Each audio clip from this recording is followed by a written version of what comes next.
Queridos, nessa noite eu quero falar com vocês sobre uma comunhão que traz plenitude. O que é plenitude? É algo que nos deixa pleno. O que é nos deixar pleno? É estar completo. O que é estar completo? É ter concluído tudo aquilo que o Pai espera que nós venhamos concluir através da palavra que Ele liberou para nós. Se nós não andamos em plenitude, é porque também nós não estamos andando debaixo de um pleno propósito, é porque nós ainda não temos uma definição clara do propósito de Deus para as nossas vidas. E por não termos uma definição clara do propósito de Deus, nós não conseguimos ser plenos. Por quê? Porque nós ficamos colocando coisas, arranjando subterfúgios na caminhada para sanar perguntas das quais nós não obtivemos a resposta. Existem muitas respostas que elas não vão ser alcançadas mediante um ambiente de aflição e de uma pergunta incessante. Elas vão ser alcançadas mediante um lugar em que você vai descansar no Senhor e que você vai entrar em um lugar de solitude nele. Sabe o que nos deixa ansiosos nesses dias? É porque nós estamos em um tempo em que nós queremos respostas rápidas para aquilo que queremos fazer, sendo que Deus espera que nós venhamos entrar nos processos dele, porque dentro do processo está a resposta de Deus para as nossas vidas. E porque nós andamos aflitos e preocupados com as coisas, até a nossa comunhão é corrompida, porque a nossa comunhão tem por base o que vamos obter e não o que nós vamos dar, e vai ser construído através daquilo que estamos fazendo. E por causa disso nós não conseguimos encontrar plenitude na comunhão. E é por isso que nós não conseguimos criar raízes e se aprofundar na comunhão. Porque sempre na caminhada nós vamos perder a comunhão. Por quê? Porque a nossa comunhão está sendo gerada mediante a alma, mediante um sentimento, mediante uma espera de uma troca e não mediante uma palavra de Deus. Toda comunhão que ela começa mediante uma troca ou a espera de receber algo em detrimento de dar, ela tem o seu futuro corrompido e lá na frente ela vai ter problema, ela vai se distanciar, ela não vai gerar mais comunhão, vai causar divisão. Por quê? Porque toda comunhão que tem por base o sentimento e o afeto humano, ela tem a tendência de se frustrar na frente. Mas quando nós começamos a ler as Escrituras e entendemos de qual comunhão o Senhor está falando, qual que é a comunhão que Ele espera do corpo de Cristo, qual é a plenitude dessa comunhão, nós começamos a entender o plano perfeito de Deus, aonde Ele consegue reunir pessoas de diferentes pensamentos, de diferentes nações, de diferentes culturas, e consegue fazer com que todas elas tenham um sentimento único e um propósito único e consigam se mover para um único lugar mediante a uma única palavra. Só que esse poder não está em mim e em você, mas esse poder está no Espírito Santo de Deus. É por isso que quando o Cristo vai aos céus, Ele vai, eu vou porque eu preciso ir. E por que eu preciso ir? Porque o Espírito que está em mim, Ele precisa vir. E por que Ele precisa vir? Para gerar uma comunhão, uma clareza de propósito, para dar a vocês revelação acerca do que o Pai precisa fazer em vocês e com vocês como igreja. Ele está dizendo, hoje eu tenho a plenitude daquilo que vim para fazer, eu concluí em plenitude tudo o que vim para fazer, mas agora eu preciso ensiná-los. E durante 40 dias Ele passa ensinando as coisas aos discípulos concernentes ao reino de Deus. E ao final desses 40 dias Ele fala, eu vou para o Pai, mas vocês aguardem, esperem, descansem. Porque num determinado momento vocês vão ser cheios. Cheios fala de plenitude. Os cheios que fala em Atos está dizendo de plenitude acerca do propósito. Aguardem, esperem, fiquem lá sentados. Sentados está dizendo em que você vai aguardar no Senhor e não na força do teu braço. Queridos, não é o quanto você grita que você vai ser ouvido, mas é o quanto você se dispõe a obedecer que você vai ser ouvido. Sabe onde está o milagre da resposta de Deus? Está na obediência à sua palavra. Nós aprendemos tantas fórmulas e vamos para tantos cursos e para tantos seminários para aprender qual é a fórmula de alcançar o propósito, qual que é a fórmula de ser vitorioso. A fórmula é obedecer. Obedecer ao quê? Toda a palavra de Deus. Não frações que me dão coisas, mas toda a palavra de Deus. Incluindo aquela que diz, negue-se a si mesmo, tome a sua cruz e siga-me. E quando nós entendemos essas questões e começamos a perceber, nós entendemos que em todo tempo, em todo momento, Jesus ele andava em plenitude. E quando ele conclui a sua obra, ele fala aos seus discípulos: aguarde, porque aquilo que habita em mim precisa ser derramado sobre vocês. Vocês precisam agora ser cheios de poder, do quê? De dínamo, de força, para que vocês entendam o propósito e se movam sobre ele e sejam plenos nisso. E é por isso que ele ordena que eles vão e aguardem e esperem, e no devido tempo eles são cheios. A Bíblia fala que eles são cheios, que sobre eles descem línguas como de fogo, e eles são cheios, eles são plenos. Plenos do quê? Do poder. O que é poder? É certeza de estar caminhando sobre o propósito que foi chamado. Se nós entendemos essas coisas, nós vamos conseguir andar em um lugar diferenciado, um lugar que Deus nos chamou como igreja. Hoje, se nós olharmos para uma grande soma, uma grande parte da igreja, nós vemos uma igreja se movimentando com os rudimentos do mundo. E por quê? Porque o que governa a forma de movimentação da comunhão da igreja é uma comunhão mundana e não uma comunhão bíblica. Porque nós geramos comunhão mediante um sentimento e ao afeto, sendo que a comunhão bíblica não está ligada a afeto e nem a sentimento, ela está ligada a um propósito. É por isso que a palavra diz que nós nos sujeitamos uns aos outros em amor. Qual amor? Um amor de propósito, gerado pelo Espírito, não por quem você é e não por quem eu sou, mas por quem Ele é em nós e nos sujeita a Ele para que nós tenhamos comunhão. E se nós não conseguimos compreender essas coisas, nós vamos viver de amizades em amizades, de igreja em igreja, de grupo em grupo, trocando de grupo. Por quê? Porque nós não conseguimos ter comunhão. E por que nós não conseguimos ter comunhão? Porque a nossa comunhão está baseada no afeto e não no propósito. O afeto fala de alma, fala de sentimento, fala daquilo que eu vou dar para você para receber em troca. Eu te abracei calorosamente, te beijei, disse: irmão, estava com uma saudade de você. Só que o teu abraço foi frio, sem graça. E você falou: ah, que bom, legal. Se a base do meu abraço está no afeto, naquele exato momento eu vou ser uma pessoa magoada com você. Mas se a base do abraço que eu te dei está baseada no propósito, a tua forma de receber o abraço não muda a minha forma de entregar o abraço. Porque o propósito ele está acima do afeto. O propósito tem que vir primeiro nas nossas vidas, e o afeto ele tem que vir depois, fazendo parte do propósito. Sabe por que nós não conseguimos entender muitas vezes o que Coríntios fala, o que Romanos fala sobre o corpo de Cristo? E nós ficamos pensando: como pode, como a igreja vivia dessa forma, como eles faziam? Porque eles estavam sujeitos por inteiro ao governo do Espírito. Uma igreja sujeita por inteiro ao governo do Espírito, é impossível que ela não viva na plenitude da comunhão. É impossível que ela não viva a plenitude da comunhão, a plenitude da santificação, a plenitude da revelação, a plenitude da palavra, a plenitude da movimentação. E aí eu me pergunto, e você se pergunta: como? Será que é possível isso? Será que é possível ser pleno em meio a tempos tão egoístas, em que cada um pensa em si próprio, em que cada um é narcisista de si mesmo, em que cada um está preocupado em construir para o seu próprio umbigo? Será que é possível? Para o mundo não, mas para a igreja deveria ser uma obrigação e não uma possibilidade. Porque a igreja precisa estar sujeita ao senhorio de Cristo, e só é possível para quem se sujeita ao senhorio de Cristo. Comunhão não está ligada a você gostar ou não gostar. Comunhão está ligada a você obedecer o propósito de Deus. Quando nós lemos Atos 2, do 42 em diante, nós imaginamos com a nossa mente carnal em que todo mundo lá era legal e bonzinho. Ai, pastor, assim, quando eu leio Atos, fala assim da igreja, eu tenho uma vontade de viver naquele tempo. Eu queria ver, porque pense na igreja boa, irmão. Todo mundo tinha tudo em comum, todo mundo era querido. Imagina, chegavam, se abraçavam: ai, querido. Não tinha briga, não tinha discussão. Era tudo uma maravilha. E hoje, misericórdia, hoje é uma vergonha. Hoje é terrível, hoje está difícil ter comunhão. Irmão, não está fácil, porque os irmãos, tudo difícil. E você? Isso é fácil, né? É muito fácil conviver com você mesmo. Difícil é conviver com os outros. Eu convivo comigo mesmo muito bem.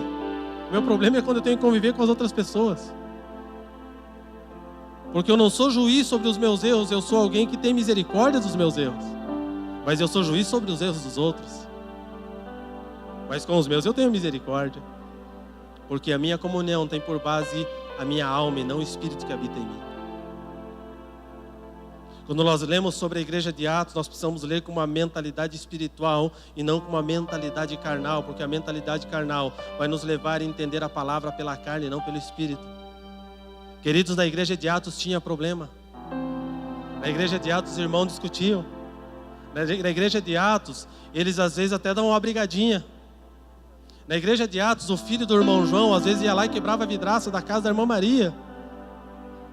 A irmã Maria ia falar com o irmão João, porque o filho dela quebrou a vidraça da casa dele. Às vezes a irmã Maria emprestava uma coisa à irmã Joana e esquecia de devolver. Eles iam conversar para resolver a questão. Mas a Bíblia diz que eles viviam em uma comunhão plena. Por quê? Porque não eram as movimentações carnais que determinavam a comunhão, mas era o vínculo da paz por base no Espírito Santo. O problema é que a base das nossas relações é aquilo que pensamos e não é aquilo que a palavra diz. A base da forma com que construímos os nossos relacionamentos é mediante aquilo que eu espero e não aquilo que eu tenho que dar. Sendo que a Bíblia diz que eu tenho que construir a partir daquilo que eu dou e não a partir daquilo que eu vou receber. A base do relacionamento bíblico está em se doar e não em receber. E não adianta nós pegarmos uma base como essa e construir sobre ela, dizendo que não, eu estou dando, mas a Bíblia diz que eu vou receber. Se ela diz, não cobre, porque a Bíblia não mente. Agora, se a tua atitude de dar é esperar em troca, então você está dando da forma errada, é melhor que você não dê. Porque são princípios. O reino de Deus é gerado por princípios. A liberdade do reino está condicionada ao princípio do reino. E se nós entendermos essas coisas, nós vamos conseguir alcançar plenitude não somente na comunhão, mas também na nossa movimentação. O que é plenitude na movimentação? É o corpo estar funcionando de diversas formas, mas ser pleno no propósito da localidade, da bandeira que levamos, do estandarte que levantamos no meio da batalha. Você já imaginou uma companhia de guerra? Quem gosta de assistir aquele filme épico aqui, levanta a mão. De guerra de espada. Eu amo. Sabe quando eles vencem a guerra? É quando mesmo eles discordando em pensamentos e opiniões acerca da ordem dada, eles se juntam para proteger uns aos outros. Eles fazem, eles incluem, eles se reforçam e ninguém consegue passar os seus escudos, eles vencem a batalha. Mas sabe o que divide uma companhia em um tempo de guerra? É quando algum cara melhor, se achando melhor do que aquele que foi levantado, começa a gerar um motim, uma ideia melhor. Eles dividem a companhia achando que eles vão vencer a guerra sozinho. Eles matam os seus companheiros e morrem também, porque a ideia deles não era boa, porque dividia. Toda ideia que traz divisão provém do maligno. Traz morte e traz perca. Mas quando nós entendemos que estamos caminhando, mesmo com pensamentos diferentes, mas temos uma ordem, uma missão dada por Deus para influenciar e se movimentar naquilo, nós estamos fazendo coisas diferentes, mas nós estamos caminhando no mesmo propósito, em plenitude de comunhão. Vocês estão comigo? Abra a tua Bíblia em Atos 2:42.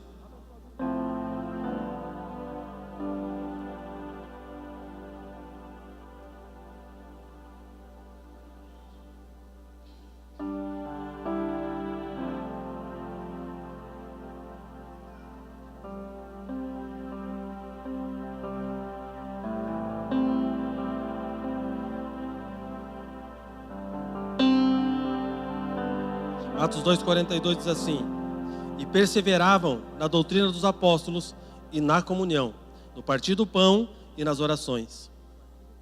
Perceba que no princípio do texto já há uma ordem de como fazer as coisas. O que é perseverar? É se manter firme.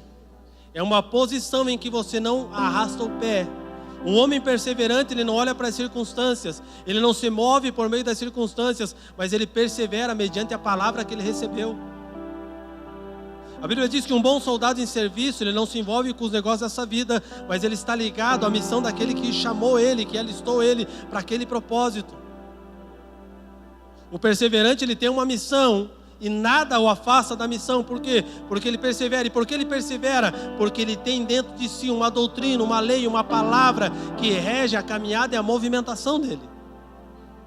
Então existe uma ordem aqui: perseveravam na doutrina dos apóstolos. E a segunda coisa, o que era? Na comunhão, no partir do pão e nas orações. A igreja hoje, ela está tão preocupada em gerar comunhão que ela esquece da primeira parte que vai fazer a diferença na segunda parte.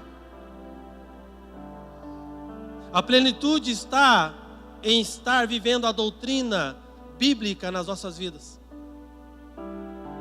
A nossa postura, o que vai determinar o alcance do propósito em nós, a nossa perseverança está ligada na doutrina, primeiro e depois na comunhão.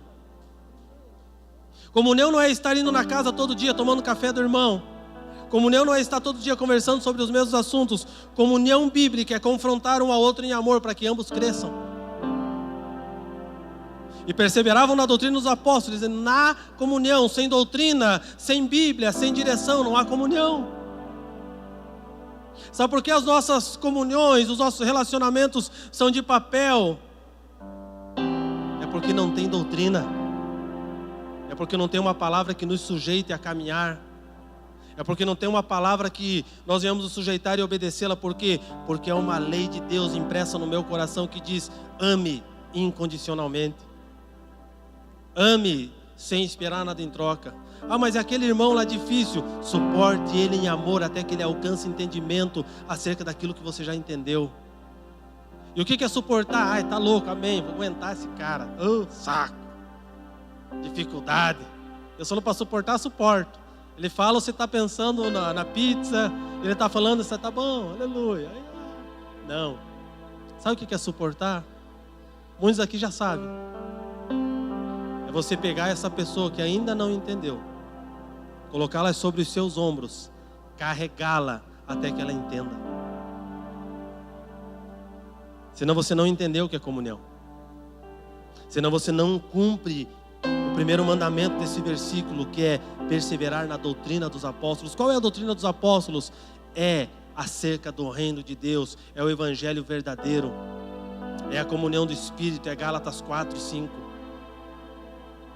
Fala sobre frutos gerados por meio de uma vida dedicada à oração, à súplica, à leitura da palavra. O problema é que a nossa comunhão, ela vem a partir daquilo que pensamos. Já percebeu que você consegue ter comunhão com os iguais, mas é difícil você ter comunhão com os diferentes? Aí eu amo ir na casa do irmão Alfredinho. Tem algum irmão Alfredinho aqui? Não tem? Aleluia. Não ia falar que eu só vou na casa do irmão Alfredinho. É, pastor, você não vai lá em casa. Eu amo meu irmão Alfredinho, por quê? Porque ele é corintiano, torce para o mesmo time que eu, conversamos as mesmas coisas, falamos o mesmo assunto, entendemos as mesmas coisas, comungamos o mesmo pensamento, então é gostoso estar com ele. Mas quando eu vou na casa do irmão Ferdinando, tem algum irmão Ferdinando aqui? Eu estou forçando os nomes para não achar ninguém. Eu vou na casa do irmão Ferdinando. O irmão Ferdinando é palmeirense, misericórdia. Difícil. Não concorda com nada. Tudo que você fala, ele é do time da esquerda. Tudo ele discorda. Aí eu vou uma vez ou duas vezes falar, não dá para aguentar, o irmão é muito chato. Eu vou lá no outro irmãozinho, porque nós é corintiano, é tudo gente boa. Assiste o jogo junto, come pipoca, comemora e chora junto. Eu vou lá. Por quê? Porque a minha comunhão tem por base o meu sentimento, a minha alma. Sabe o que vai me fazer melhor? É aguentar o irmãozinho Ferdinando, palmeirense, difícil de lidar, complicado, nada concorda. Aquilo sim vai me treinar para mim ser alguém pleno na comunhão. Porque o que Deus espera de mim é sujeição, para que a partir da minha sujeição gere o que? Comunhão. A comunhão tem por base a palavra e não o que eu penso ou sinto. A comunhão tem por base a palavra. E quando nós nos sentamos à mesa para estar juntos, independente se nós concordamos com a mesma cor, com o mesmo time, se nós votamos para o mesmo presidente, independente de qualquer coisa dessa, nós temos um consenso na palavra, nós concordamos na palavra. Porque o que nos une é a palavra, não é os nossos sentimentos, não é os nossos achismos, não é aquilo que nós pensamos, mas é a palavra de Deus.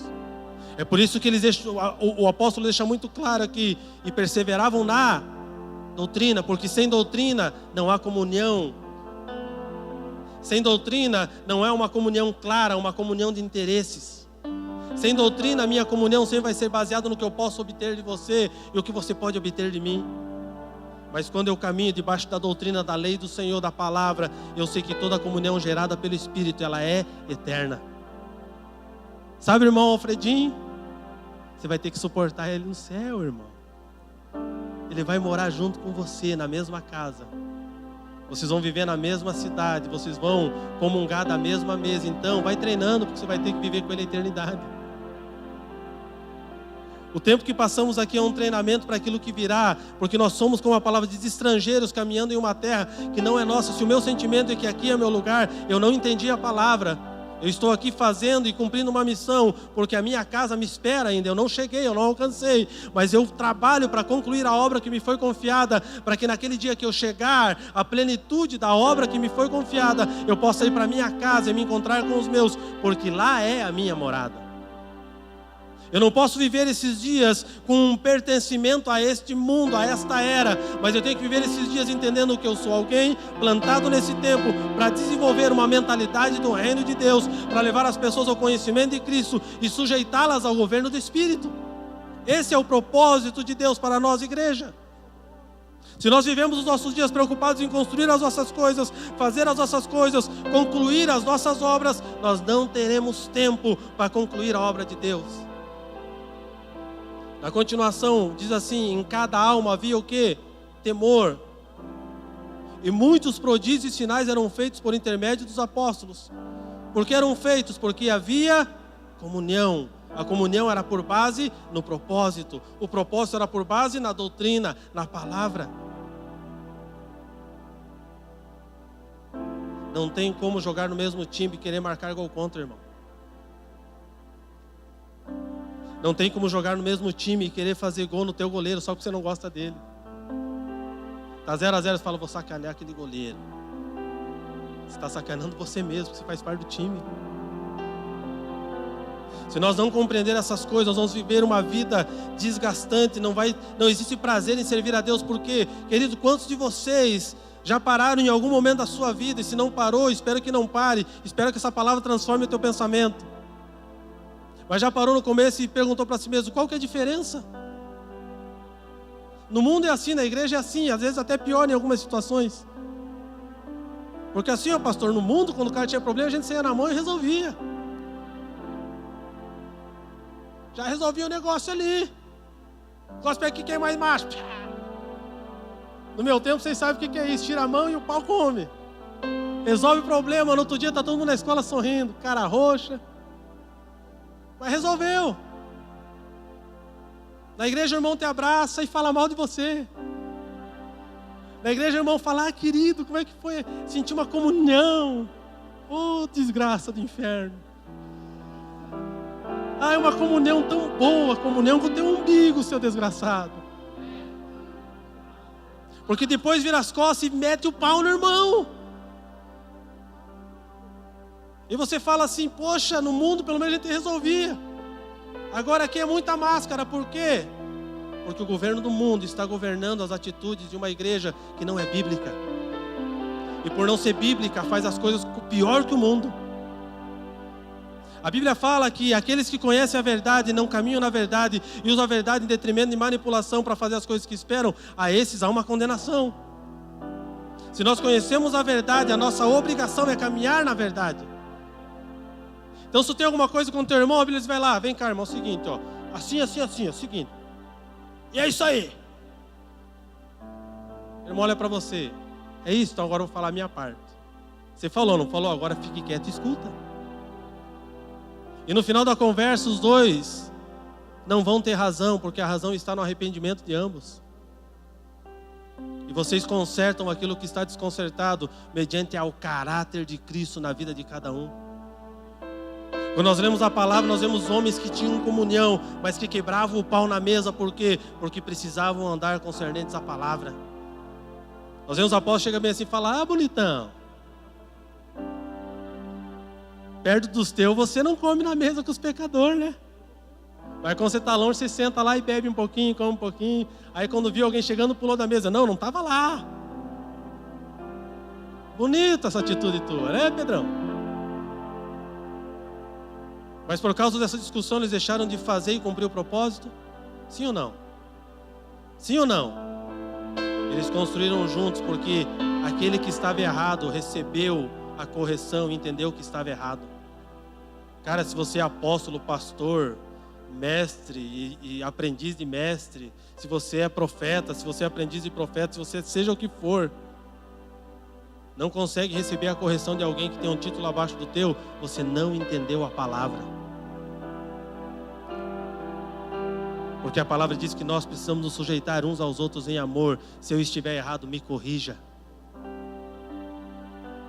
E não corrija mediante o que você pensa, mas segundo o que a palavra diz. Porque o que eu e você pensa não importa, importa o que a palavra diz. Nós não temos que usar os nossos títulos para subjugar as pessoas. Nós precisamos usar os nossos encargos, porque nós não temos títulos, para servir o corpo. Enquanto na tua cabeça for um título, você não vai servir, você vai querer ser servido. Mas quando você entender que o óleo que foi derramado sobre a sua cabeça só te deu o quê? Um direito de morrer todo dia para servir ao corpo, você vai entender que o teu título não é um título, mas é um encargo que te chamou para servir. E te faz aprender que comunhão não está baseado naquilo que você pensa, mas naquilo que a palavra diz. Todos os que creram estavam juntos e tinham tudo em comum. A palavra todos aqui, sabe o que ela significa, irmãos? Quem sabe? No grego ela significa o quê? E no hebraico? E no aramaico? Todos é todos. Todos os que creram estavam juntos e tinham tudo em comum. Agora eu te pergunto, como que é possível diversas pessoas, entenda que eram diversas linhagens de pessoas, eram povos diferentes, culturas diferentes, todos ouvindo a palavra de Deus, mas todos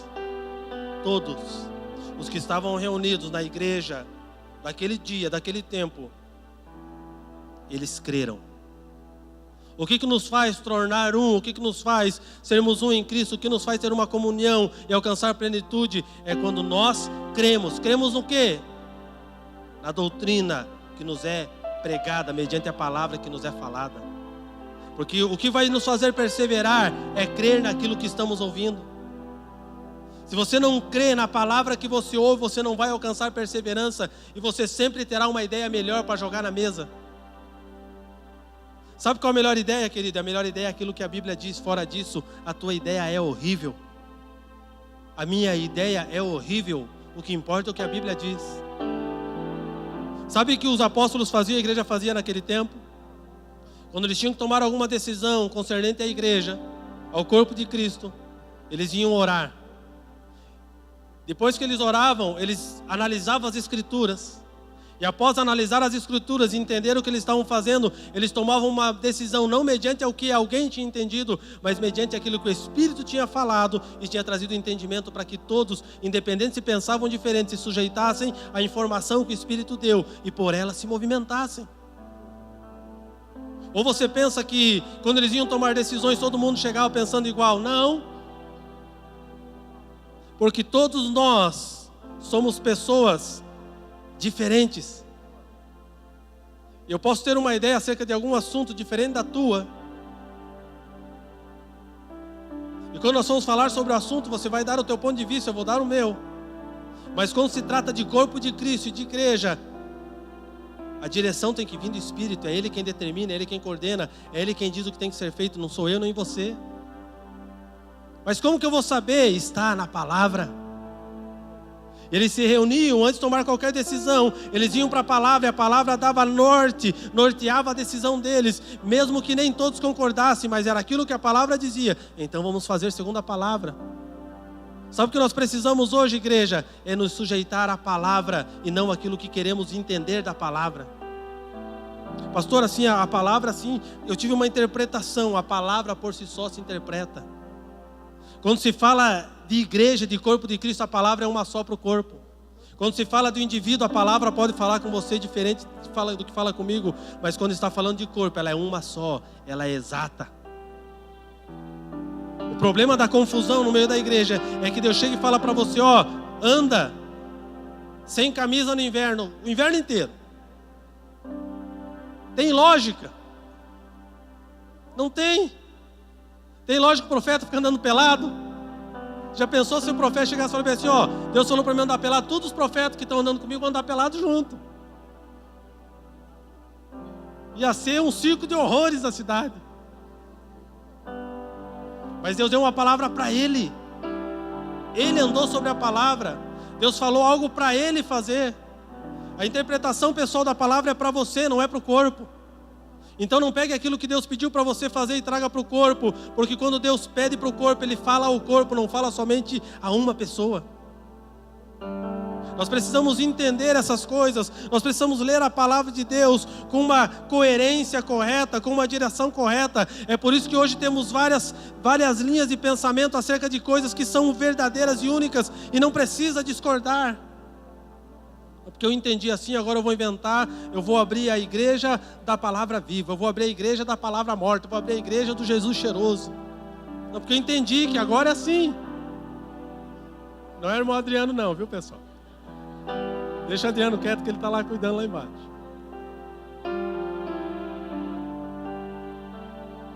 Porque eu entendi assim, lá, assim estão falando, está errado. Deus falou para você, caminhe sobre a palavra que Ele falou para você.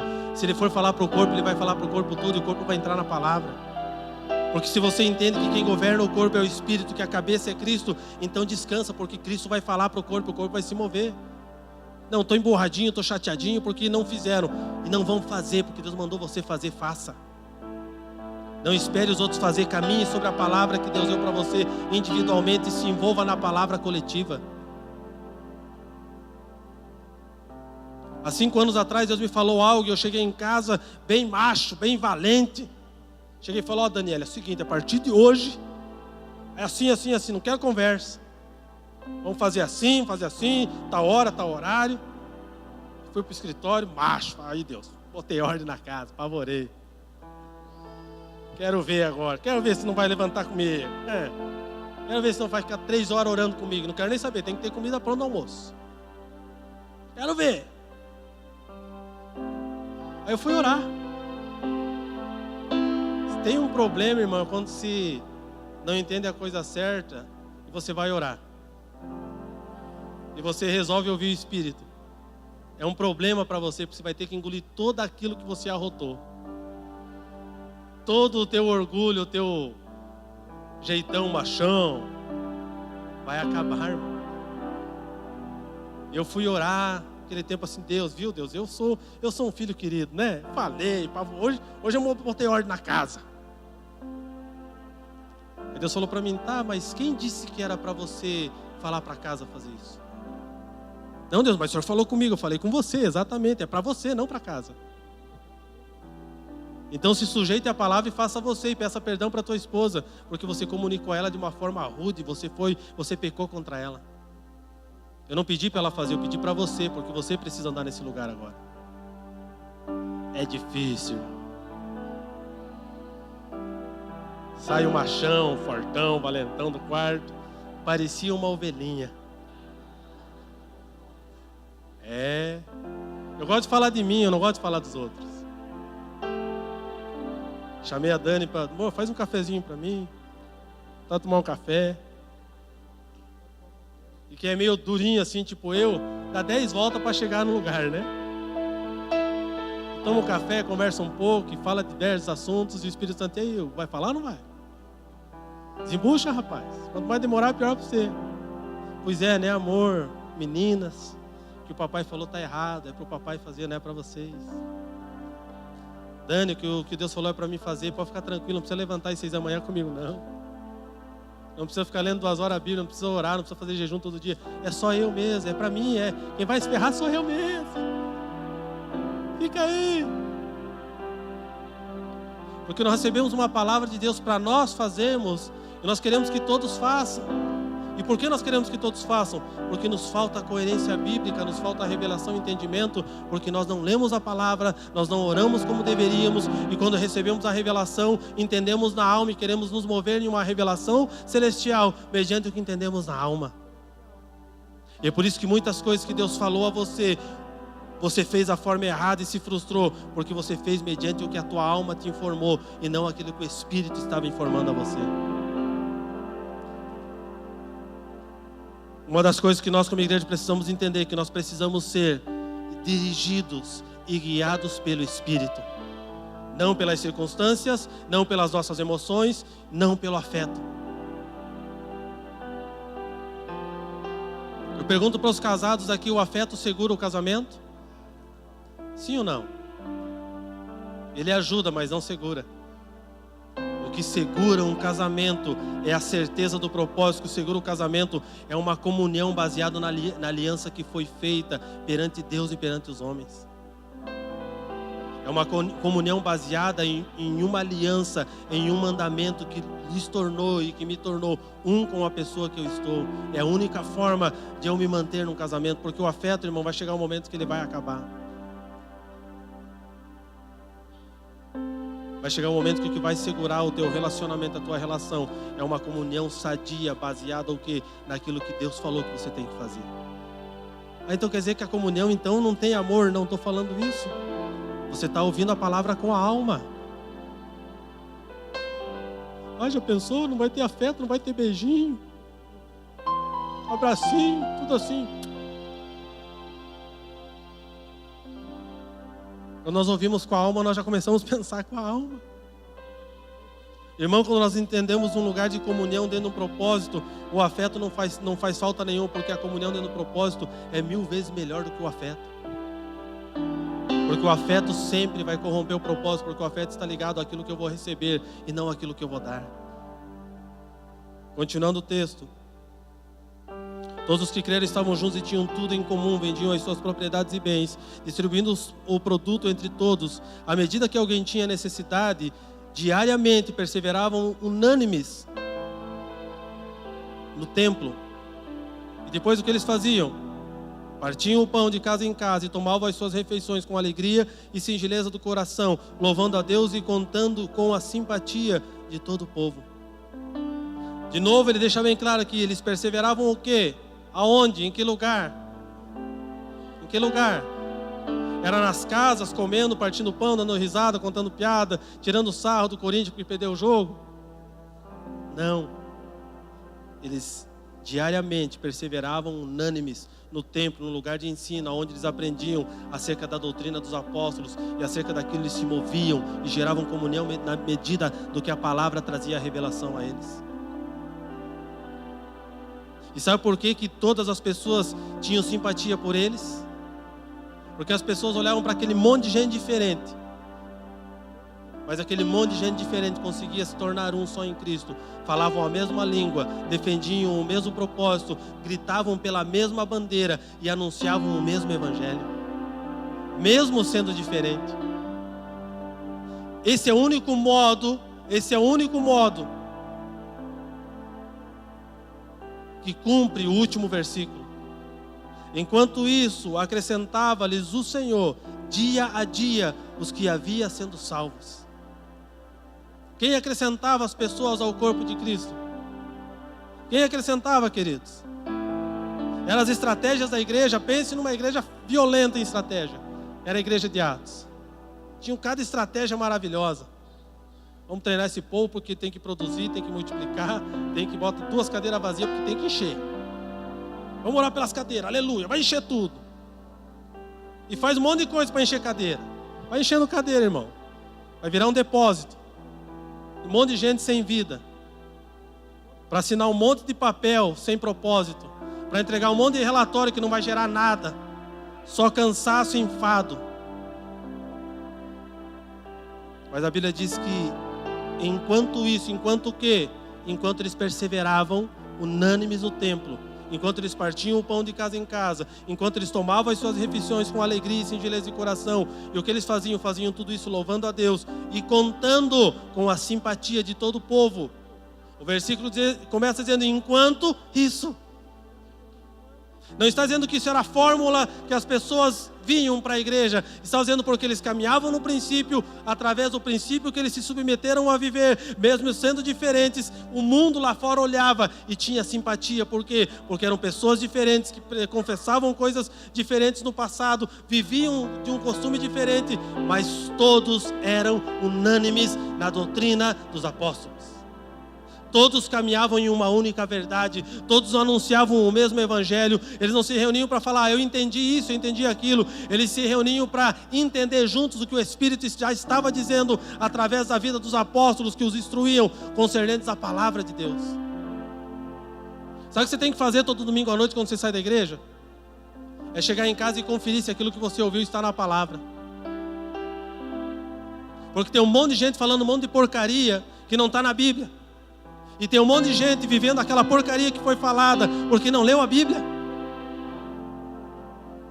A nossa função é conferir as Escrituras para ver se tudo aquilo que está sendo falado está de acordo com aquilo que a Bíblia diz. Enquanto isso, acrescentava-lhes o Senhor. Não era uma estratégia, não era um movimento, não era um modo de fazer.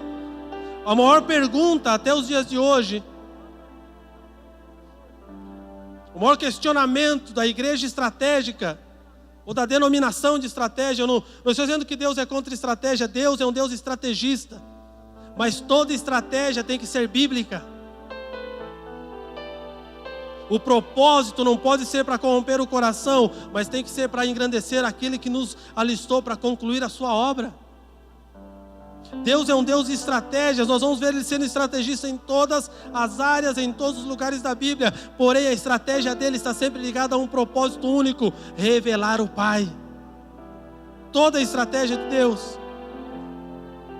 Nós vemos por muito tempo, muitas pessoas, eu já fiz isso muitas vezes, sentando e lendo esse Atos 2:42 em diante, falando, meu Deus, como? Como nós vamos fazer isso? E gera-se estratégia e pergunta como que faz, qual que é o modo, tá, então assim, então agora nós vamos vender tudo, todo mundo junto, vamos compartilhar, vamos viver aí, montar uma comunidade, vamos comprar uma fazenda, vamos reunir todo mundo lá, todo mundo vende tudo, vamos para a fazenda. Aí como é que nós vamos ter a simpatia do mundo, se o mundo está vendo, nós estamos escondidos na fazenda? Aí vai acabar todo o dinheiro de todo mundo, porque vendeu tudo, foi para a fazenda. E não vai acontecer o que aconteceu aqui, sabe por quê? Porque isso aqui, a base de tudo, era o Espírito Santo de Deus. Não era a movimentação, mas era o que eles faziam mediante a obediência àquilo que era falado para aquele tempo, para aquele momento e para aquela movimentação que a igreja precisava exercer e executar naquele determinado tempo. Então não adianta pegar a estratégia sem ter gerado primeiro o coração. O que vai fazer a estratégia do reino dar certo em você é se o coração do reino foi gerado em você primeiro. O problema é que nós pegamos a estratégia e queremos fazer dela o nosso bezerro de ouro e queremos que ela dê o resultado, mas não há um coração guiado pelo Espírito. É por isso que sujeitamos, muitas vezes subjugamos as pessoas porque queremos que elas façam aquilo que nós queremos que elas façam para que elas vejam os resultados. Querido, eu quero dizer para você nessa noite, quando você chegar perante o Senhor, Ele não vai pegar um relatório e te cobrar item por item. Ele vai perguntar para você se tudo que você fez foi com base no amor que Ele colocou em sua vida. Se tudo que você fez foi mediante um propósito correto e uma atitude correta, mediante uma responsabilidade com a palavra que te foi confiada. A palavra amor na Bíblia, ela não significa um sentimento de troca, de favorecimento. Amor na Bíblia significa uma responsabilidade para com o propósito que te foi entregue. Amor não está ligado em fazer alguma coisa para te agradar e você fazer para me agradar. Amor bíblico está ligado a andar no propósito, independente do que você precisa fazer, mas você precisa fazer. Não é um sentimento, é uma responsabilidade. Ninguém segura uma casa e um casamento baseado no sentimento, segura uma casa e um casamento baseado na responsabilidade da aliança que fez. Porque se o amor não te tornar responsável pelo teu cônjuge, você não terá responsabilidade mais para com ninguém. Quando nós começamos a compreender essas verdades bíblicas, nós começamos a desconstruir os nossos castelinhos de areia. Queridos, é um tempo de crescermos, não é mais um tempo de ficarmos bebendo leitinho. E crescer dói. Pergunto para uma criança quando ela começa a ser esticada: quantos aqui tiveram filhos que tiveram dores terríveis nos ossos em algum momento da sua vida? Levanta a mão. E você levou no médico e preocupado e fez um monte de exame e não era nada. Por quê? Porque crescer dói. Faz parte. Para você alcançar a estatura de varão, você precisa passar por angústias que vão te levar ao conhecimento do propósito. Queridos, o reino de Deus não é um playground que você aperta o botão e escolhe aquilo que você vai brincar no dia, ou você aperta o botão e escolhe aquilo que você vai comer. O reino de Deus tem um rei que governa sobre tudo e sobre todas as coisas, e é Ele quem determina o processo certo para a tua vida, seja agradável a você ou não, se sujeite. Porque a única forma de alcançarmos essa comunhão, essa plenitude, é nos sujeitando àquilo que Deus espera que nós venhamos nos sujeitar e fazer. A verdadeira comunhão, ela vai gerar uma mente saudável e desenvolver o entendimento do corpo de Cristo que é apresentado pela sua igreja. A verdadeira comunhão vai desenvolver em mim e você uma mentalidade saudável e vai fazer com que o corpo de Cristo, que é apresentado por meio da igreja, que sou eu e você, ele gere nas pessoas desejo. Sabe o que é triste hoje, irmãos? É você ouvir de pessoas lá fora. Isso é uma verdade dos nossos dias. Elas dizem bem assim: para que fazer parte de uma igreja? É a mesma coisa. Para se reunir, eu vou lá para o country, vou lá para o clube. E lá não vou ter que ficar sentado numa cadeira sem conforto como essa, ouvindo um cara chato falar no microfone. Lá vou ter uma piscina, vou comer o que eu quero, faço o que eu quero. Então para quê? Ah, mas o mundo tem uma visão errada da igreja. Não, o mundo só vê aquilo que a igreja demonstra. Aquilo que a igreja tem demonstrado é o que o mundo tem visto. Se a igreja revelar Cristo através das suas atitudes, o mundo vai ter vontade de ser igreja. Quem vai gerar sede nesse mundo é uma igreja alinhada com os céus. Quem vai gerar fome nesse mundo é uma igreja alinhada com os céus. Agora, se você não consegue suportar o seu marido, você não consegue suportar a sua mulher, você não consegue se sujeitar à missão que foi entregue, como você vai ser uma igreja? Como você vai refletir Cristo se você não consegue se sujeitar à tua primeira missão, que é o teu casamento? Não, lá fora eu sou uma bênção, eu mostro Cristo, eu falo do Evangelho para as pessoas. Mas lá dentro eu sou endemoniado. Lá dentro, quando a mulher está chegando, que ela vem, a bruxa. Salva ela, Jesus. Ou lá vem o Gargamel, está chegando aquele sarna. Deus o livre. Mas no trabalho eu falei de Jesus, um monte de gente. Quantos se converteram? Não é pelo muito falar que nós somos ouvidos, mas é pela forma que nos movimentamos acerca daquilo que nos tornamos por aquilo que ouvimos. Não adianta nós falar de Cristo se nós não estamos sujeitos a Cristo. Não adianta nós falarmos de um Cristo que nem nós nos sujeitamos. Não adianta nós falarmos de uma comunhão que nós não estamos dispostos a viver e morrer por ela. Não adianta querer amar o mendigo da rua se você não ama a pessoa que convive com você na mesma casa. Por que eu estou? Porque eu tenho que suportar, né? Que se eu separar eu vou para o inferno. Só para te informar, meu querido, salvação está ligada à graça e não a mérito. Não é o que você faz, é o que Ele já fez. Ponto. E você fica fazendo um monte de coisa para querer alcançar a salvação. Vai ler a Bíblia. Você precisa se tornar a palavra de Deus.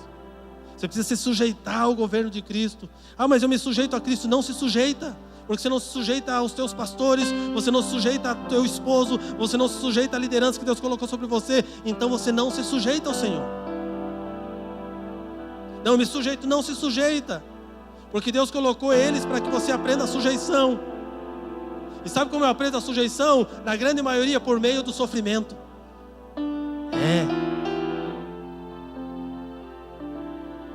Está na Bíblia. Eu não inventei agora.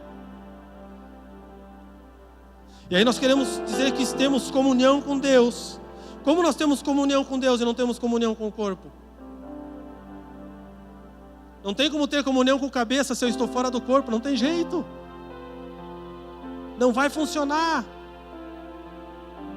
A verdadeira comunhão vai gerar uma mente saudável. Uma mente saudável, ela desenvolve o senhorio de Cristo. Uma mente saudável jorra água saudável. Sabe o que Deus espera de mim e de você? Que nós sejamos rios, mas não rios de água suja, rios de águas limpas que transformam e geram vida por onde passam. Para nós gerarmos vida, nós temos que ter vida. Nós não temos como gerar uma vida sem ter vida em nós. Queridos, mediante esse texto de Atos, muitos tentaram desenvolver comunidades, muitos tentaram desenvolver países, povos, mediante essa leitura dessa palavra, e eles não conseguiram e não vão conseguir. Como assim, pastor? Não, eles não vão conseguir. Porque a liga da massa é o Espírito, não há comunhão mediante essa palavra sem que o Espírito Santo seja aquele que determina, rege e governa sobre a comunhão que lhes foi proposta. Não existe comunhão baseada a entender e pensar a mesma coisa. Não, todo mundo tem que pensar igual a mim aqui, senão está todo mundo fora da comunhão. Você não tem que pensar igual a mim, você tem que pensar igual a palavra.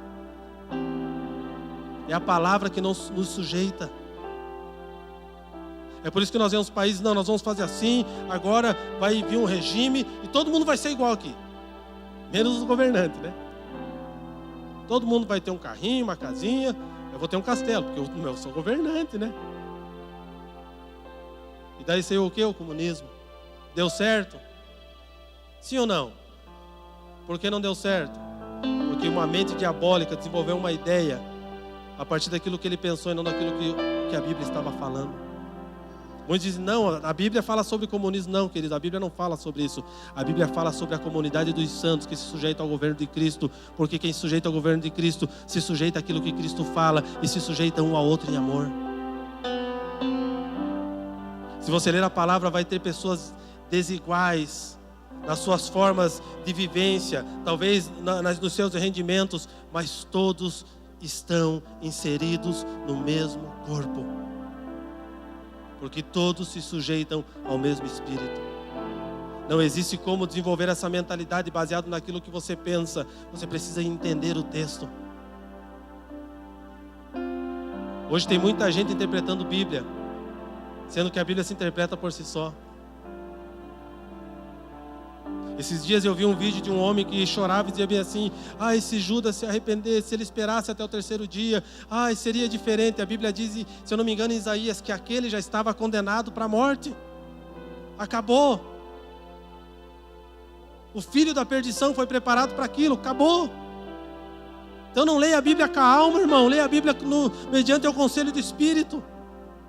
Ai, se ele esperasse até o terceiro dia, ele ia se enforcar no terceiro dia. Ia se jogar, se precipitar do barranco, porque ele estava destinado para aquilo, ponto.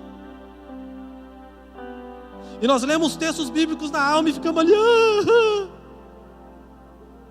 choramos o culto todo e voltamos para casa e na segunda-feira continuamos a mesma coisa, porque a alma chorou, mas o Espírito não dominou sobre a carne.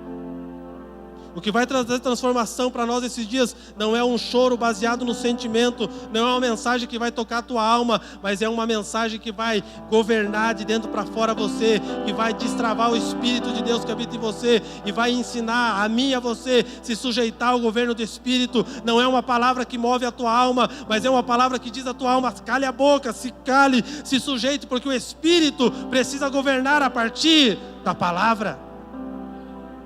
A revelação está na palavra, a palavra é a revelação, e toda a revelação ou profecia que não estiver na palavra é anátema, é mentira, não vem do Senhor.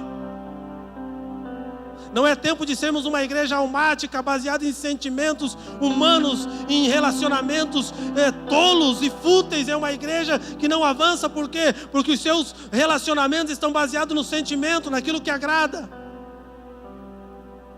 Nós precisamos ser uma igreja que cresceu, uma igreja que entendeu e uma igreja que se sujeita ao Espírito. Entenda-se ou não entenda-se, mas há uma palavra: sujeitai-vos uns aos outros em amor, ponto. Ela não diz sujeitai-vos uns aos outros em amor se você achar o cara legal. se ele te servir uma coca bem gelada. Não. É sujeitai-vos uns aos outros em amor. Isso é uma ordenança, não é um pedido. Quando nós baseamos a nossa comunhão mediante o Espírito, nós não temos dificuldade em falar a verdade, em confrontar o nosso irmão, porque nós não estamos preocupados com o que ele vai pensar, se aquilo vai deixar ele chateadinho. Irmão, eu quero que você fique chateado, eu quero que você fique triste, mas eu quero que você caminhe sobre a verdade. Eu quero que você fique triste, fique bravo comigo, com raiva de mim, mas eu quero que você ame a Cristo e você obedeça a palavra. Nós não podemos mais pregar o evangelho baseado em troca. Ai, se eu falar isso aqui, ai meu Deus, se eu falar, os irmãos vão tudo embora. Como é que eu vou pagar aluguel? Eu não vivo para pagar aluguel, eu vivo por um propósito, por uma palavra. Se for embora, Deus manda o peixe com o dinheiro e paga o aluguel. E se não pagar é porque é para fechar mesmo, porque acabou o tempo. Quando nós vivemos por uma palavra e por um propósito, nós estamos preocupados em negociar, em diluir a palavra. Nós entregamos e vivemos ela por inteiro, porque ela é quem condiciona a nossa caminhada. Um verdadeiro relacionamento baseado na Bíblia é um relacionamento que confronta. Um relacionamento que não confronta, ele está baseado no interesse. Um relacionamento que não gera confronto entre eu e você, o que baseia o nosso relacionamento é interesse. Quando você não fizer o que eu gosto, eu não sou mais teu amigo, magoei com você. Mas o relacionamento bíblico é um relacionamento confrontativo. Eu confronto você, você me confronta, e nós somos confrontados para que o corpo cresça. Leia a Bíblia. Você vai ver em todo o tempo Cristo confrontando o coração dos seus discípulos. Você vai ver em todo o tempo os apóstolos confrontando as pessoas. Você acha assim, não, eu vou ver o ambiente, o que eu vou pregar. Deixa eu ver quem está aqui. Tem uns irmãos mais ricos, eu tenho que falar assim de boa. Não posso falar que eles são governados por mamão, né? Não posso dizer que o Senhor deles é o dinheiro. Não posso dizer que essas coisas assim que a Bíblia diz. Vou falar de que eles vão ter muito, que eles vão apavorar, eles vão dar uns troquinhos para nós. É pouquinho para eles, mas para nós é muita coisa, aleluia. Vai fazer a missão. Me diz na Bíblia, não está escrito isso? Quando os apóstolos chegavam nas cidades, eles confrontavam a mentira que as pessoas estavam vivendo, e mediante a verdade da palavra, o Espírito os constrangia a se humilhar e a retornar para a palavra, e isso os fazia ir para o corpo de Cristo. Sabe por que a igreja hoje está sofrendo? Porque ela diluiu a palavra e negociou os princípios. Sabe por que a igreja dos dias de hoje ela está sofrendo? E quando fala-se verdade, todo mundo, nossa, o pastor foi ofensivo. Irmão, não foi o pastor, foi a palavra. Porque a palavra ela é como uma espada de 2 gumes que ela nos parte ao meio, corpo, alma e espírito. Se não for isso, não é a palavra.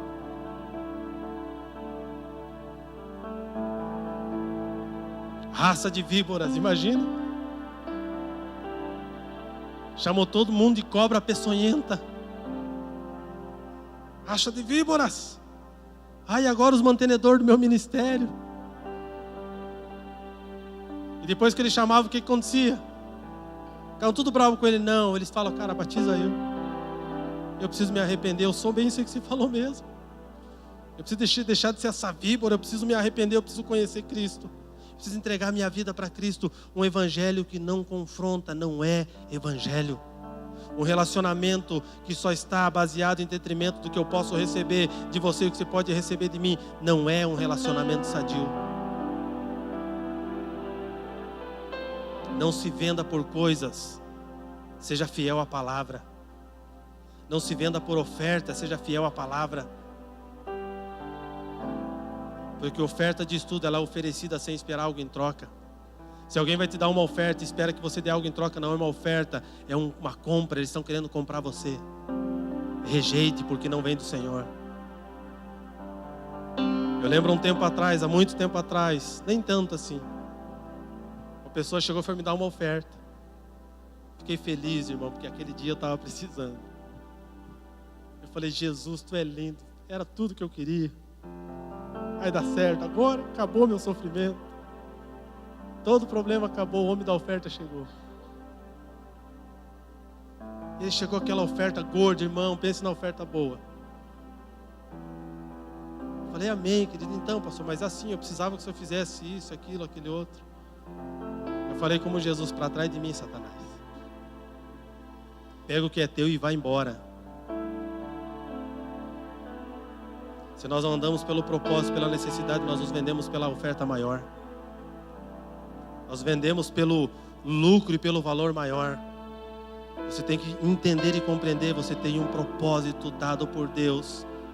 E tudo que você precisar para cumprir o propósito, Ele vai prover, seja pelo peixe ou seja por alguém. Mas esses recursos virão para que você cumpra o propósito.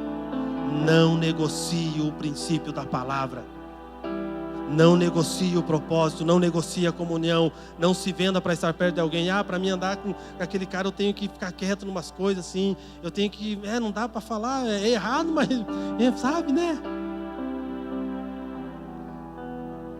Você está errado. O irmão ali está com os problemas, eu não vou falar porque ele vai ficar chateado. Chateia o irmão, deixa ele chateado. Mas fala o que a Bíblia diz para ele ser e para se tornar. Você vai alcançar o coração do teu irmão e você vai ganhar um amigo. Não é a sua verdade que importa, é a verdade da palavra. Então não chame o teu irmão para falar aquilo que você pensa que é a verdade. Se você não tem uma verdade bíblica, fique quieto. Aí eu vou falar para o irmão, agora o pastor falou, eu vou falar para o irmão mesmo. Eu não gosto que ele use amarelo. Irmão, não gosto que use amarelo porque eu não gosto de amarelo. Está na Bíblia que não dá para gostar de amarelo? Então fique sem gostar de amarelo, deixa o irmão usar amarelo. Tem nada a ver com o que a Bíblia está dizendo. Não é aquilo que você pensa, é aquilo que a palavra diz. Nós falamos sobre confrontar, é sobre o que a palavra diz e não sobre o que você pensa. Senão muitos de nós saem que nem aqueles galos galizé, estufa o peito. Agora eu vou apavorar. Palavra hoje, agora eu vou confrontar. Vai para o espelho e confronta você primeiro, irmão. Dá de dentro na tua cara, fala, ô miserável, você precisa mudar. Você precisa mudar nisso. E depois de você mudar, você confronta o teu irmão. Que a gente é muito bom em apontar o dedo para o outro. Mas a gente é muito ruim em reconhecer as nossas falhas. A gente é péssimo. Quer aprender a confrontar? Eu vou te dar uma receita infalível. Pratique ela e você vai ver o que vai acontecer com você. Vai para o espelho, olhe para a cara desse miserável que vai aparecer no espelho. E fala para ele tudo o que você precisa falar para que ele mude. E depois, se miserável deixar de ser miserável e virar gente, você confronta aquele que não está no espelho. Aleluia. Recebe essa palavra? Glória a Deus. Porque se nós não confrontamos a nós mesmos mediante o Espírito, nós não estamos aptos a confrontar o próximo. Só a comunhão com base no sentimento, ela não constrói coisas permanentes. A comunhão com base no sentimento, ela só constrói coisas presas ao tempo. Mas a comunhão baseada no propósito, alicerçada na palavra de Deus, ela constrói coisas eternas. Porque em algum momento o sentimento vai trair você. Em algum momento você vai ficar triste porque não foi da forma que você queria. Mas quando você constrói com base no Espírito, a tua construção é eterna. Ela não está baseada nas coisas, ela não está baseada nas circunstâncias, mas ela está baseada o quê? Na palavra. A comunhão gerada em nós tem que ser por meio da doutrina. O que é doutrina? Baseado no mesmo ensino. Ela tem que ser gerada por meio da doutrina e depois vem o que é a comunhão. O que é a comunhão? É algo gerado pela concordância no Espírito e no ensino que todos recebem. Querido, uma coisa eu tenho que dizer para você nessa noite. Preze mais por estar nos cultos do que estar na casa dos outros tomando café. Como assim, pastor? Porque se eu não entendo o que tenho que fazer, eu só vou tomar café. Mas se eu venho num culto, sou alinhado pela palavra, eu não vou só para tomar café, eu vou para ter uma comunhão no Espírito. Para gerar no Espírito e para que nós sejamos um em Cristo. A palavra diz que eles se reuniam todos os dias no templo e compartilhavam a palavra. Nós só reunimos no domingo. E nós queremos alcançar esse lugar. E ainda assim no domingo é difícil de todos estarem. E por que não vem? Porque na semana eu vou me relacionar com o irmão. Com base em quê? Com base no quê? E construir o quê? Se for só para tomar café, toma café em casa. Não vai filar café na casa do irmão, não. Toma na tua. Mas se for para compartilhar aquilo que você está entendendo acerca da palavra que você está ouvindo, vai e faça. Paulo deixa claro isso aos Coríntios. Ele fala bem assim: vocês querem comer? Querem fazer festa? Faça na casa de vocês. Quer encher a cara, ficar bêbado? Fica lá, não vem aqui não. Porque vocês vêm aqui, vocês vêm aqui para comer, para beber, para ficar doido, come um monte, os outros ficam passando fome, e vocês acham que estão fazendo e estão honrando o corpo de Cristo. Acho que isso é comunhão. Fala, vai comer em casa. Eu estou conjecturando a palavra. Porque se vocês não entenderam a comunhão, é melhor que vocês não se unam. Porque vocês se unem para a própria condenação e não para serem aceitos, é o que a Bíblia diz. A comunhão, quando é gerada por meio do entendimento da palavra, ela não é uma comunhão sadia. Nós precisamos focar na palavra de Deus, queridos. Se focarmos somente na comunhão do partir do pão, seremos incompletos. E nossos relacionamentos vão ser baseados no sentimento e não no propósito. A comunhão ela não pode existir a partir do que eu acho, mas dentro desse contexto que estamos lendo da igreja, ela precisa partir do princípio correto da doutrina apostólica. Aí eu acho, o que você acha não me interessa, e o que eu acho não te interessa, o que interessa é o que a Bíblia diz. Então não adianta eu passar 15 dias para vir a um culto, porque se você falha, um domingo você vai estar aqui 15 dias, e você fala que está em comunhão, você não está em comunhão, irmão. Porque nós não estamos sendo alinhados pela palavra. Sabe o que era o certo, sabe o que era o correto? Nós todo dia se reunir, todas as noites ouvir a palavra de Deus. Todas as noites lemos a palavra, mas não dá, porque a gente está cheio de coisa para fazer. Então não queira a parte boa do texto em você morrer para a parte que você acha ruim. Eu quero essa comunhão, nossa, comunhão de Atos. Então vai todo dia. Todo dia ouve acerca da doutrina apostólica. Todo dia alinha o teu coração com a palavra. Todo dia abra a mão um pouquinho para estar ouvindo a palavra. E depois disso, vá partir o pão com entendimento do que é comunhão segundo a palavra. Não adianta termos uma comunhão fictícia, uma comunhão aparente, se nós não estamos dispostos a sujeitar a palavra de Deus. Abra a Bíblia comigo lá em... Vou lá para o final, porque senão eu vou terminar meia-noite aqui. Mateus 16, versículo 15.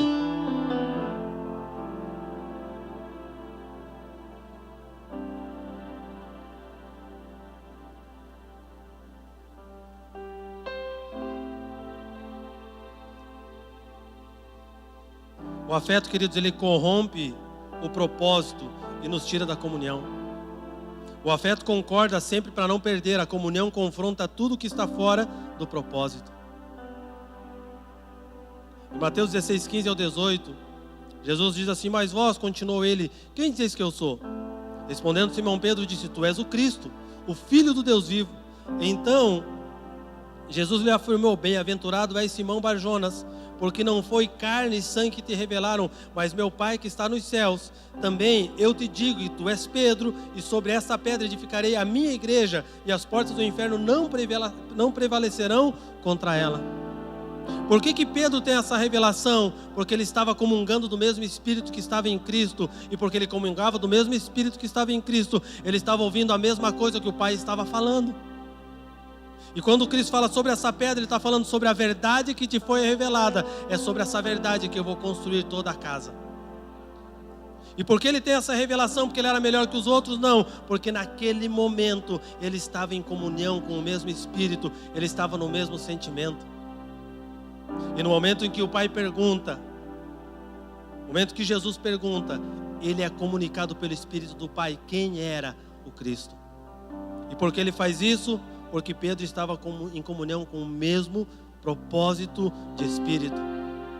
Na sequência nós vamos ver Mateus 16, 21 ao 23, que fala do mesmo homem que tinha falado sobre algo ali atrás, dizendo que, não, você é filho do Deus vivo, você é o cara que foi enviado para fazer toda a diferença. Essa mesma pessoa que fala bem assim, que ele é Cristo, o Filho do Deus vivo, e que Jesus olha para ele e fala bem assim, não foi nem carne nem sangue que te revelou, mas foi o Espírito de Deus, e por causa dessa verdade revelada, eu vou estabelecer uma verdade, através disso nós vamos construir, através disso nós vamos fazer. A mesma pessoa na sequência do versículo, quando o Cristo começa a falar acerca do propósito, ele retrocede, por quê? Porque ele é tomado por sentimento. Mateus 16, 21, 23 diz assim, desde esse tempo começou Jesus Cristo a mostrar a seus discípulos que lhe era necessário seguir para Jerusalém e sofrer muitas coisas dos anciões, dos principais sacerdotes e dos escribas, ser morto e ressuscitado no terceiro dia. E Pedro, o que foi citado alguns versículos acima, que havia tido uma revelação porque estava em comunhão com o Pai, o mesmo Espírito que estava em Cristo estava nele, era o cara que estava ligado, todo mundo estava desligado. O mesmo cara chamou Jesus à parte. Jesus estava falando para todo mundo, Jesus, vem cá, quero falar com você está falando besteira. Vem de cantinho, porque eu não quero assim deixar você ficar chateado, né? Sabe aquele negócio que as pessoas estão falando alguma coisa, você é muito amigo da pessoa, chega, vem cá, precisa falar com você, depois você continua o discurso, vem cá. Você foi ofensivo. Você falou aqui, o pessoal vai ficar chateado com você. Não pode falar essas coisas. Vai para Jerusalém para sofrer, tá louco, cara? Você é o rei. Você vai ganhar o governo desse negócio, e como assim vai sofrer? Tá maluco? Jesus pirou, tá com fome, jejuou demais hoje. Espera aí, Jesus. E Pedro faz o quê? Chama-o à parte e começou a reprová-lo, dizendo, tem compaixão de ti, Senhor. Isso de modo algum te acontecerá. E o que Jesus responde para ele? Mas Jesus, voltando-se, disse a Pedro, arreda, Satanás. Tu és para mim pedra de tropeço, porque não cogitas as coisas de Deus, e sim das dos homens. Para aquele mesmo que Cristo tinha dito que sobre aquela palavra ele edificaria a igreja, de repente ele fala para mim, Satanás, ô seu demônio, se afasta de mim, porque você é pedra de tropeço e você não cogita as coisas de Deus, e sim as dos homens. O que ele estava dizendo, você saiu da comunhão proposta pelo Espírito e você entrou em um lugar de afeto e sentimento. O afeto por mim corrompeu o propósito no teu coração. Em dois ambientes a pessoa conseguiu fazer duas coisas diferentes. Aqui Pedro estava agindo pelo afeto, pelo sentimento humano que tinha por Cristo. Cara, eu amo você. Só que de repente você chega e fala para mim qual que é o propósito de Deus para a tua vida. E o propósito de Deus para a tua vida é para ir lá para a Coreia do Norte, chegar e falar para o chefe da Coreia que ele precisa se render aos pés de Cristo, porque ele é o sumo Senhor, ele que governa todas as coisas.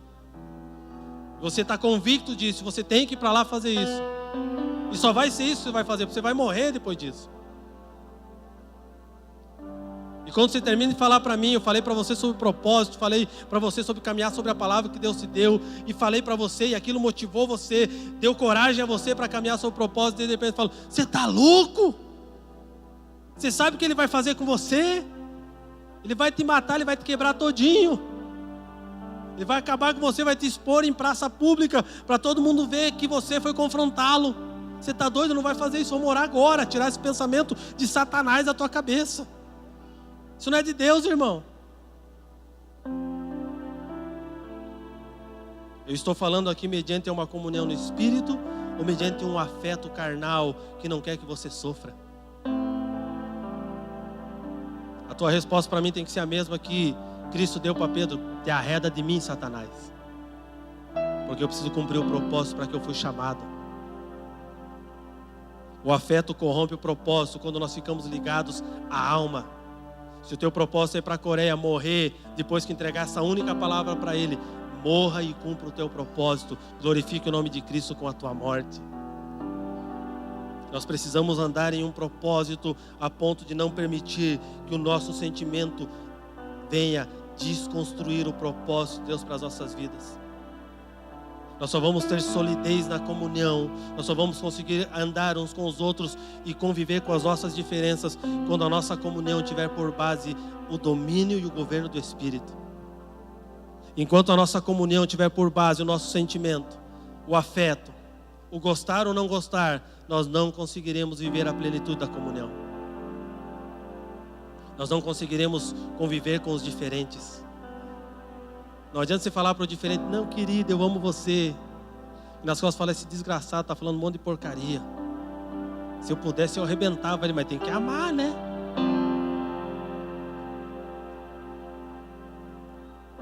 Suportai-vos uns aos outros em amor, porque isto é agradável, isto é o dom de Deus para as nossas vidas. Que o vosso amor não seja fingido, mas seja verdadeiro. Que a sujeição seja mútua, para que Cristo seja revelado em nós e nós possamos ser plenos da comunhão. A minha oração é para que essa igreja, para que essa casa e para que a igreja de Cristo alcance plenitude e comunhão.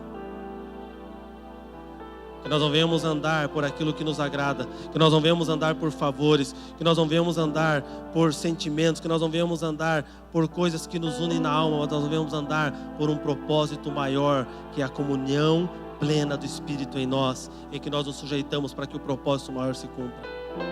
Querido, se você tiver que voltar, volte para que o propósito se cumpra. Não, eu vou correr porque eu tenho que chegar, eu tenho que mostrar para todo mundo que eu cheguei primeiro. Não importa se eu vou passar a perna no irmão, não importa se eu vou derrubar alguém na corrida, não importa se eu vou cortar o cone, não importa se eu vou atravessar a pista, não importa, ninguém está vendo mesmo, importante que eu vou chegar lá e todo mundo vai me ver. Importa sim. No governo de Cristo não importa se você chega primeiro, mas importa se você chega da maneira correta. A nossa recompensa está em chegar da forma correta, não a qual colocação chegamos na corrida. É por isso que nós precisamos sujeitar os nossos corpos, assim como o atleta sujeita o seu corpo para concluir a sua missão. E, querido, não adianta tentarmos sujeitar os nossos corpos, a nossa alma, mediante ao nosso sentimento almático. O único capaz de sujeitar a nossa alma e calar as nossas verdades é o Espírito Santo. É por isso que nós precisamos valorizar o estar junto como igreja, o estar sendo alinhados pela palavra, para que a nossa comunhão não seja baseada em sentimento, mas seja baseada em propósito. Oxalá queira Deus que em algum dia nós como igreja possamos viver a plenitude dessa palavra. Que em algum dia nós não venhamos ter tantas coisas para fazer, para gastar com os nossos desejos, as nossas vontades, e possamos todos os dias como igreja reunir para poder simplesmente falar acerca das Escrituras. Não para ter uma palavra para me dar coisa, mas de ter uma palavra para me transformar naquilo que Deus espera que eu seja. Que Deus gere em mim desejo, fome e vontade da sua palavra. Porque às vezes muitos de nós viemos para o culto domingo à noite porque viemos para bater cartão, e não porque temos desejo de estar com o corpo e não temos desejo de ouvir a palavra de Deus. E por não haver desejo, geramos uma comunhão falsa e mentirosa. E não conseguimos se parecer com Cristo. E é por isso que a conclusão do versículo não acontece nas nossas vidas. É por isso que muitos não são salvos. Por quê? Porque eles não olham para nós e veem em nós uma referência de vida para ser vivida. O que vai salvar o mundo, irmãos, é a minha referência de vida bíblica e não aquilo que eu falo. Se coloque de pé. Eu quero orar com você mediante essa palavra.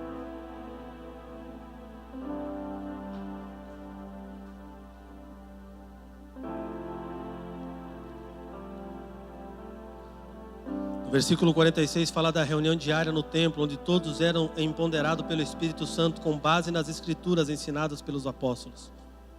Comunhão, preste atenção nisso, comunhão sem treinamento e ensino bíblico sempre vai formar dentro das comunidades grupinhos, somente com pessoas que pensam a partir daquilo que acham e não daquilo que a palavra está dizendo.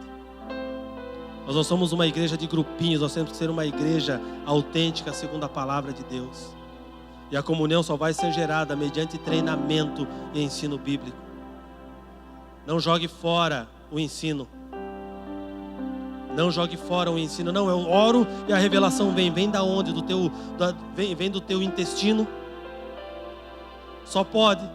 Porque uma revelação sem leitura só gera alma. A revelação está escondida na palavra. E ela só é revelada mediante a palavra. A palavra diz que tudo aquilo que não for e não estiver escrito na palavra não é verdade.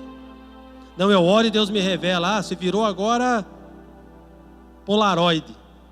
Bate a foto e sai na hora. Ó. Tem muita Polaroid espalhada por aí, irmão. Quem conhece Polaroid aí? Só eu? Aleluia, não estou sozinho, eu vou explicar. Agora é tudo tecnologia, né? Polaroid é uma máquina que ainda existe, tá, irmãos? Eu não sou tão velho assim. E você bate a fotografia e na hora ela revela.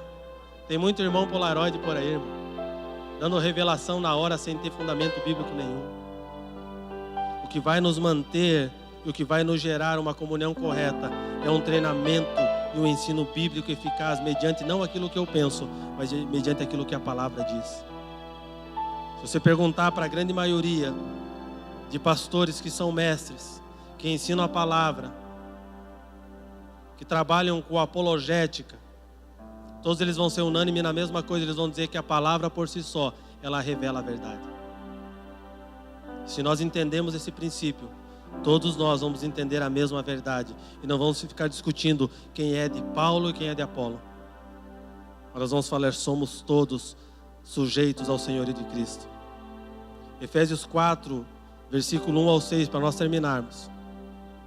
Ele fala assim: rogo-vos, pois eu, o prisioneiro do Senhor, que andeis de modo digno da vocação que foste chamados, com toda a humildade e mansidão, com longanimidade, suportando-vos uns aos outros em amor, esforçando-vos diligentemente para preservar a unidade do Espírito no vínculo da paz. Há somente um corpo e um Espírito, como também foste chamados, numa só esperança da vossa vocação. Há um só Senhor, uma só fé, um só batismo, um só Deus e Pai de todos, o qual é sobre todos, age por meio de todos e está em todos. Ele está dizendo, a palavra é uma só. A palavra não pode ser diluída pelo que você pensa e pelo que você acha, mas ela é uma só. Comunhão sem fundamento gera uma igreja confusa. A igreja de Coríntios era uma igreja confusa, porque ela tinha por fundamento o elo que unia eles era a alma, era o sentimento, e não era uma comunhão fundamentada na palavra. 1 Coríntios 3, 1 ao 6 fala: eu, porém, irmãos, não vos pude falar como a espirituais e sim como a carnais, como a crianças em Cristo. Leite vos dei a beber, não vos dei alimento sólido, porque ainda não podeis suportá-lo. Nem ainda agora podeis, porque ainda sois carnais. Porquanto havendo entre vós ciúmes e contendas, não é assim que sois carnais e andais segundo o homem? Quando, pois, alguém diz, eu sou de Paulo, e outro, eu sou de Apolo, não é evidente que andais segundo os homens?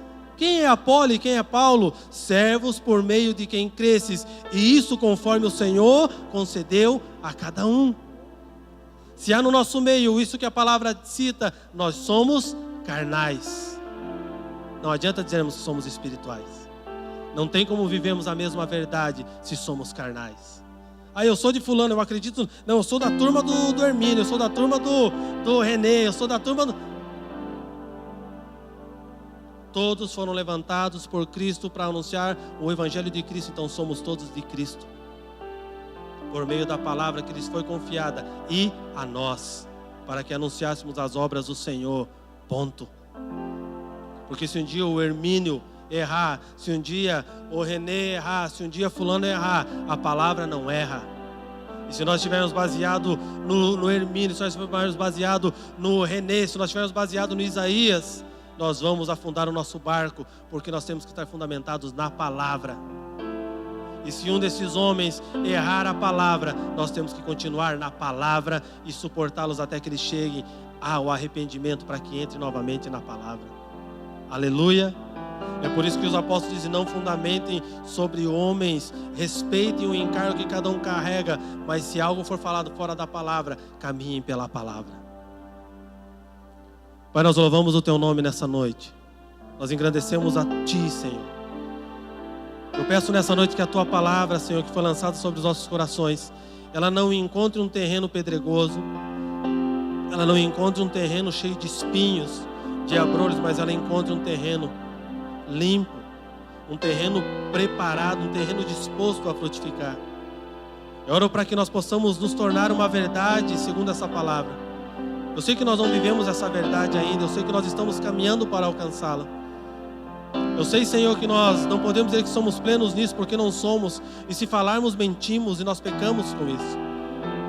Mas o que eu quero nessa noite é que nós não venhamos desfalecer, nós venhamos ter, Senhor, um coração rendido a caminhar e a alcançar essa palavra. A minha oração é que nós venhamos render essa palavra dessa noite e nós venhamos nos dispor a caminhar para que nós possamos alcançar a plenitude dessa palavra. A minha oração é que nós venhamos nos sujeitar ao senhorio de Cristo para que nós possamos alcançar a plenitude dessa palavra.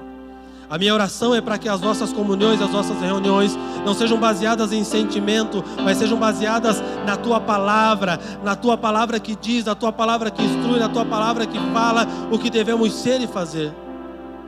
Eu oro para que seja gerado em nós desejo e vontade de persistir e perseguir em viver essa palavra em nossas vidas. Eu oro para que nós venhamos aprender a confrontar a nós mesmos primeiro, para depois a nossa vida confronte a do irmão que não anda segundo a Tua palavra. Que não sejam os nossos lábios acusadores, o nosso dedo que aponta, mas seja a nossa morte para uma vida mundana, que venha, Senhor, afrontar a vida mundana do próximo. Que não sejam palavras vazias e decoradas e versículos decorados, mas seja uma vida transformada pela palavra que confronte o mundo, e o mundo olhe e tenha simpatia e temor e queira viver essa palavra e essa igreja que a Tua palavra fala. Nós oramos para ser uma igreja, Senhor, a igreja de Cristo, uma igreja que caminha segundo a Tua palavra. Nós não oramos para sermos, Pai, todos e nos reunimos todos no mesmo estádio, todo mundo com a mesma placa. Não, Senhor, nós não estamos orando por ecumenismo. Nós estamos orando pela unidade do corpo de Cristo, onde cada um tem o seu estandarte no meio da guerra, mas todos lutam por uma única espada e todos gritam por um único rei. Todos gritam pelo único rei, para que no final nós possamos estar unidos para concluir a Tua obra, para que o Senhor venha e governe sobre nós, Pai.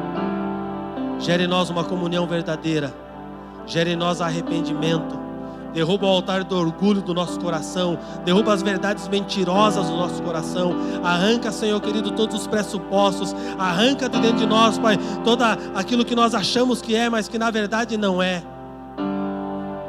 Que nós venhamos nos sujeitar à Tua palavra, e pela sujeição à Tua palavra, nós venhamos nos sujeitar ao senhorio de Cristo, para que nós possamos ser os pequenos Cristos, que as pessoas olharem para nós, elas Te vejam. Essa é a minha oração nessa noite, que essa palavra, ela impregne, ela incomode no Senhor nesses dias. Que essa palavra traga desconforto, que essa palavra nos faça perder o sono, que essa palavra nos deixe irritados, Senhor. Que essa palavra tire a nossa paz momentânea e nos coloque em um estado de guerra interior, para que possamos estar em um lugar de paz no Espírito, porque fomos confrontados pela Tua palavra. Eu não oro, Senhor querido, para que todos saiam daqui felizes. Eu oro para que todos nós saímos daqui, Senhor, constrangidos, porque não estamos vivendo de acordo com a Tua palavra. Eu oro para que nós saímos daqui preocupados a entrar, Senhor, nesses dias na Tua palavra e nos sujeitar e perseguir essas verdades até que nós nos tornemos ela, porque é possível, Senhor. Essa é a minha oração nessa noite pela minha vida e pelos meus irmãos, em o nome de Jesus. Aleluia.